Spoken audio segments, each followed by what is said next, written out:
Welcome to Health, Wellbeing and Lifestyle, and for our first guest today we have Michelle Richardson, a lymphologist, and today she's here talking to us about the 4 ways to be more energetic. So welcome, Michelle. Thank you. So can you tell us, how can we build our energy levels? I have many people who come to see me who ask, how can I create energy? And I ask them next is, do you know what it is? People go, no. Well, then if you don't know what it is, how are you going to create it? And energy is all around us, okay? It's in the air, which means oxygen, right? By deep breathing. Now, everyone knows that we need oxygen to live, yeah? It's common knowledge, right? So we need to breathe deeper. And they go, I thought I did breathe deeper. I said, well, can you show me how you breathe? And they normally sit like this. And they go, okay, yeah, I can't hear you.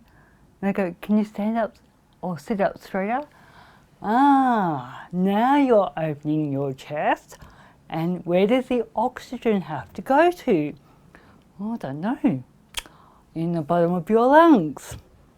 So we got to be up straight to open up our airway and our lungs and breathe into our armpits. I'm Pilates trained, so I do know a bit about how to get oxygen into the body.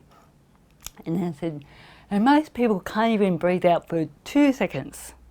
So people at home, if they want to create just one, there's 4, remember, if they want to create one way is to breathe oxygen. So deep breathing, which is into the nose, close your mouth.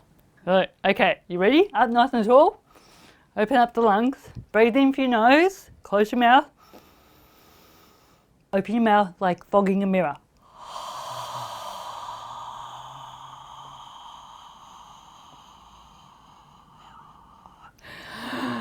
Just by doing that, what are we doing? Increasing our heart rate, which is creating oxygen flow, which is red blood cells around your body to get rid of waste and toxins that have accumulated to stop the energy in our body as well. It doesn't matter if it's late or morning or overcast. I must say you mustn't go out in the hot sun, right? Because that doesn't make us feel good. But in the early morning, just go out and make you feel good, doesn't it? And it creates energy. Okay, and that's such a simple technique, right? And that will enhance healing. And what do we all want? Energy to create healing. Yeah, which means less pain, right? Less illness. Maybe not being diagnosed with a disease, I don't know. But anything is possible when you learn to breathe. Could you give us some examples of how this has worked, for some success stories for people, or how it can work for people? I guess there's a lot of women out there who really struggle because they're carrying a lot of weight, right?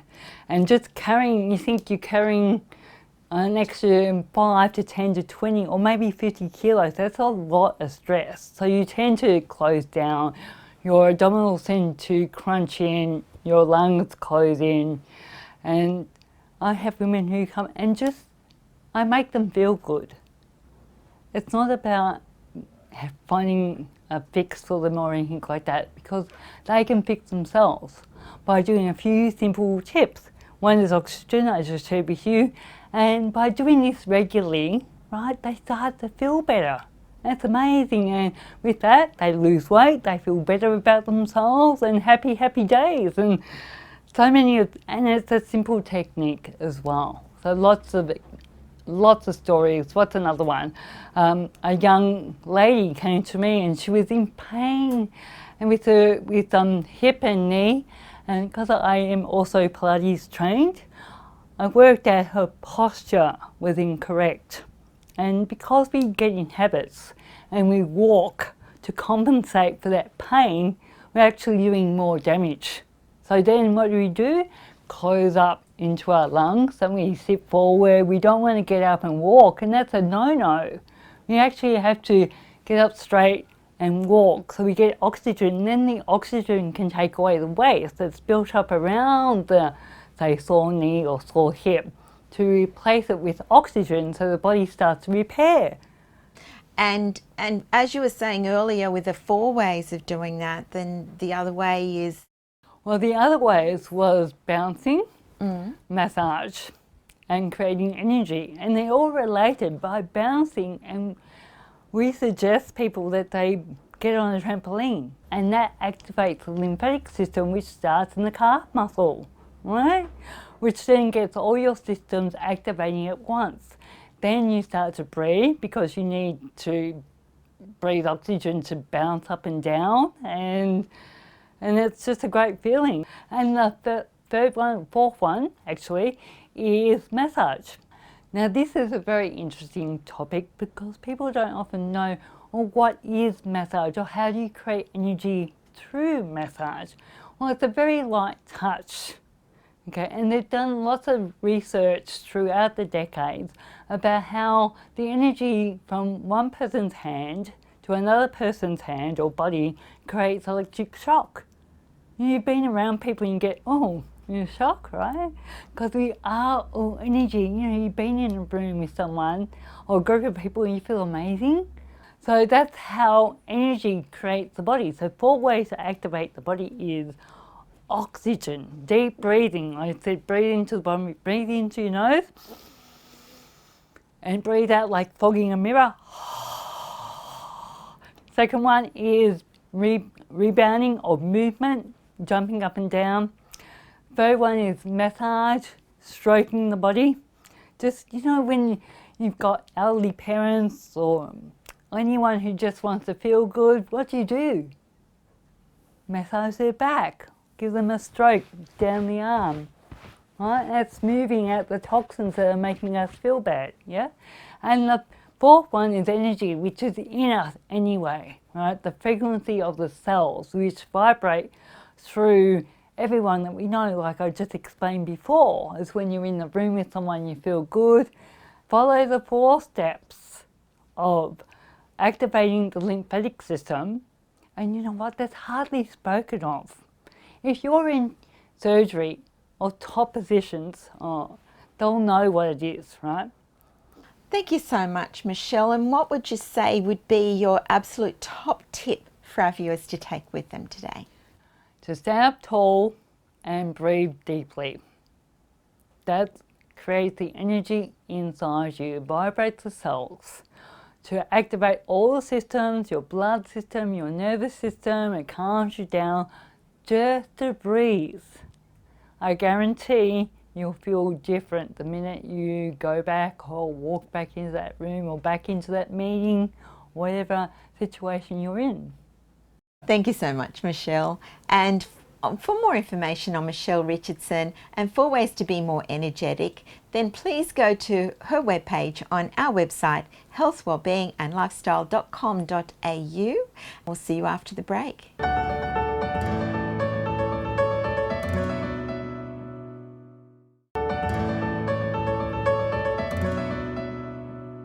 Welcome back, and now we have Dr. Zara Chellick, our integrative health and wellbeing expert, and today she's back talking to us about overcoming depression. So Dr. Zara, we know that depression's a big thing with many of our viewers, I'm sure, experience it or know someone with it. Can you tell us a bit more about how to overcome it? Yeah, so depression is comparison of our reality, our current situation, life or event that took place in our life. It's a comparison of that event or a memory or our sort of lifestyle or our personality and our achievements to either past or someone else's reality. So that whole comparison will create internal conflict, an internal conflict of energy inside the individual. So as we are comparing our life to either our past, and we want to be always there, or if we are comparing our reality to someone else's, there will be that shift of biochemistry happening inside. Normally when we talk about depression, us practitioners will go with the symptoms and then we do the diagnosis. But I like to know the real trigger. What is the real trigger? Is it the language that the individual is using and associating with day-to-day activities? Is it the language that individuals using to describe the current reality or the situation that they're in? Is that then really creating that internal turbulence and that internal vortex with the turbulence, and it really pulls them down? So I like our viewers to see what really is triggering that. When you say you are depressed or you know someone, pay attention to what actually they're talking about. I find particularly with this current situation globally, majority of the people that I know, and I'm sure you do too, people compare the reality of now to the past. So then they feel they are stuck. And they say, I am depressed because I'm not doing what I used to do. I'm depressed because I'm not going out to the restaurant and wearing my glamorous clothes. You know, language pattern, you can really see where it's coming from. So I like to see how people describe their depression. They say, I'm depressed. Well, what is really triggering that? So that is important. That's what we really need to pay attention. And as an individual ourselves, but also to those people they're saying, I am depressed, pay attention to what the trigger is. That is crucial. Then of course, when we say I'm depressed, the physiology shifts, right? The body shifts, the psychology shifts, the physiology is telling you something isn't quite right because you're creating that through the language pattern, and you're automatically taking yourself to that state, to depressed state, and you want to be there. It's comfortable because you're getting some nice attention. And again, so find the trigger and use the language, then shift yourself out of that. You can do it. So anyone can really do that. Yes, the professionals, we do come in. I'm a mindset coach as well. Work with the psychologist, work with the coach, but really it comes down to the language that you use. Maybe you are seeing your professional for 45 minutes a week, right? But you are with yourself for the rest of the time.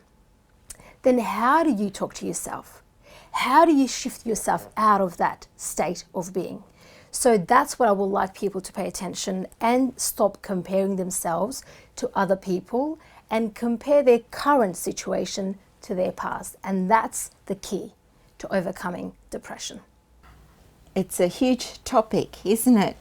And it depression. is very common as well. People experience it, and as I said, it is creating that biochemical reaction. Then the whole biochemistry shifting. Then there will be interruption to the gut flow, right? The gut function rather.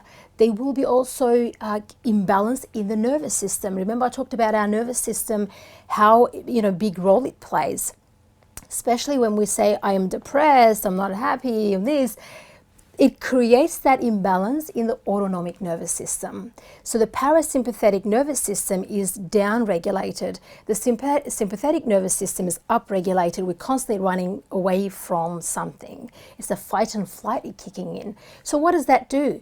When the parasympathetic is down, the gut functions down. And when the gut functions down, neurotransmitters responsible in the brain are also not at optimum level. The other thing will be the mindset. Right? When we are in the fight and flight, and I spoke about that in our last episode, the imminent mind kicks over. So we are focusing on the problem, and we're not objective, we're not creative, we're not authentic. And at that state, we are not thriving because we are focusing on the threat constantly and wiring our brain to focus on the threat rather than getting creative and objective to shift ourselves out of that state.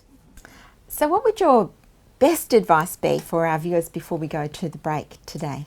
So I just want to talk about an individual actually, which I encountered and met quite recently. He was depressed due to the COVID-19 regulations. So he felt like his freedom was taken away. So as soon as he actually saw how he was thinking and went to the thinking process, it immediately shifted the thinking process, and it helped him to overcome and come out of that situation and then use it to his advantage. So it can be achieved, but it is all about the mindset and the individual and the commitment to self. So the advice will be to pay attention to your language and what you are doing with your mindset and your thinking process. Are you constantly comparing yourself to somebody else or your past, and you want to stay there? So which feels comfortable? Because it is all up to you how you want to shift yourself and your life and what direction you want to go towards. Because if you choose and it is comfortable to be in that depressed state, then you will be in that state at all times. But if it doesn't feel comfortable and you want to actually snap out of it, then move towards that and take actions to move forward. Get a coach if you need to, see a psychologist, whatever works. Have a goal, and it is that goal that will get you closer to the outcome. But if you don't have any realistic outcome or any goal setting, then it is going to be challenging and it's going to be slower to get out of that depression state. Thank you, Dr. Zara. My pleasure. And for more information on Dr. Zara Chelik and overcoming depression, then please go to her webpage on our website, healthwellbeingandlifestyle.com.au. We'll go to break and be back after the break with more interviews.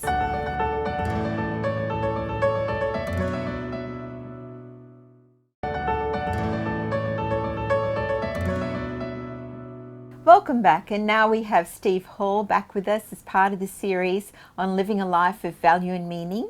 And today's topic is feeling at home. Welcome back, Steve. Thanks, Linda. It's wonderful to be here again.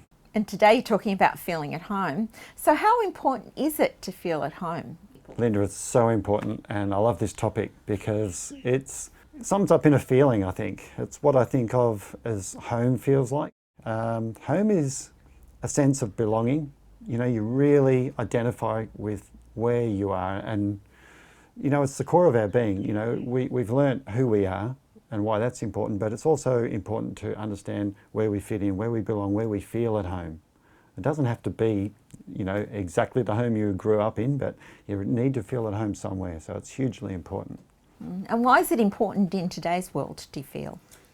Well, the world is changing, but Australia, I see that changing as well. You know, so much of Australia is a multicultural society, so it means a lot of people have left a land and a home somewhere else on a different continent to be here. That's step one. But now, you know, home ownership is something that is more like an investment and a way to grow an income at the same time and set yourself up for the future and all that. So home is no longer a house that you move into when you're young and you first get married and you keep building extensions on and it grows over decades. Now it's like we're more like hermit crabs, and we, you know, get a shell, and once we outgrow it, we move to another one and upgrade, and so it goes. So we can sort of lose that connection with where we might have felt we belonged, because our parents, they probably gave that sense of home to us. And when you go home, it's like, wow, there's a feeling to it.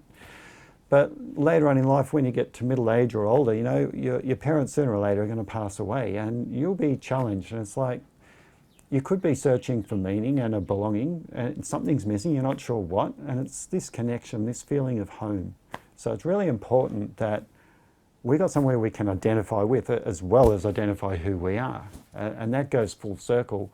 You know, you learn who you are as a person, discover what your values are, and that you're living your values, you get your identity and you understand who you are. But now you need to have a sense of belonging with it. So when you've got those values and you incorporate them every day into your everyday life, and that could be something like, a value could be having fun, or a value could be connecting with other people. Once you understand what your values are, you know, your top 5 or 10 values, you bring them into your life all the time, and you've got to protect them with we call it a boundary, but it's like understanding what makes you you.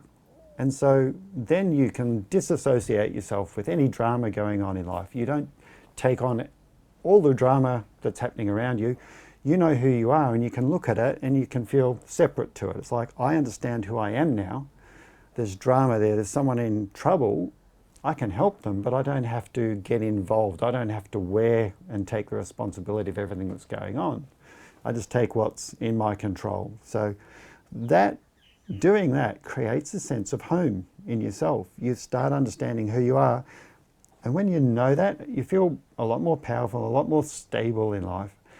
And so no longer do you need somewhere like a home to identify with so that you belong there. It's like all of a sudden you can be in the middle of anywhere in the world in the middle of any drama going on around you, and you'll feel a little bit more strong and calm in who you are, and you will have a sense of being at home. You've got all the memories that you're brought up with, all those lovely memories and emotions. You'll think of people that made you feel that way, but you will feel at home no matter where you are. It's like you're carrying it around with you. So it's very important. Well, it's so important too, because so many people rent. Yeah. Not everybody has a home base that they could call their home. Yeah. You know, once you have to move house, it's like creating that new home, isn't it? Exactly, and more people are renting nowadays for many different reasons, but it's like, isn't it so good to know that it doesn't matter where you are, what situation you're in, that you're going to feel at home no matter where you are. Like, it's really, really good way of living your life and feeling that certainty and sense of power. It's, I think we all need that. And so what would be the thing you could say for our viewers that we get, one thing that they could do just to help themselves feel at home with themselves? And this is the fun advice. You know, I don't like giving advice that's onerous or hard, you know, that people go, oh, I have to do that, like dieting, you know, you've got to stop doing something. The advice for feeling at home is do what you love, you know, which are your values. What you really value doing are the things that you love to do naturally and you want to experience all the time. So make sure you live more in accordance with what you love yourself and bring it to life. You are important, invest in yourself, make sure you do those things. Get a list of your values, sort it out. I can't recommend that highly enough. And do one of them every day, or all 10 every day, and watch your life explode. You know, you become very happy, very centered in who you are, and it's such fun to tick those things off at the end of every day, going, I really have done stuff for me. It's really important to bring the best version of yourself out in life, and this is how you do it. So thanks for joining us for this series. It's wonderful to have spent that time and get all of these valuable tips for our viewers.